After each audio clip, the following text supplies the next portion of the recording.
నీలమండిత అంటే పద్మరాగమణులు ఎర్రగా ఉంటాయి. అవి అనురాగం, ఆప్యాయత మొదలైన గుణాలు కలవి. అయితే ఈ పద్మరాగమణుల్లో కొన్ని స్ఫటికాల నుండి మరికొన్ని కురువిందాల నుండి పుడతాయి. ఆ ఎర్రని చిగురాకు వంటి కాంతి కలిగిన మంకెన, దాసాని పూల వలె ఎర్రగా ప్రకాశిస్తూ ఉంటాయి.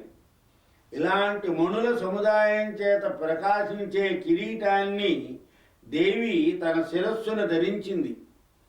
ఈ మణికిరీట సంస్మరణ చేత భక్తుల హృదయాలలో భక్తిభావం ఉప్పొంగుతుంది.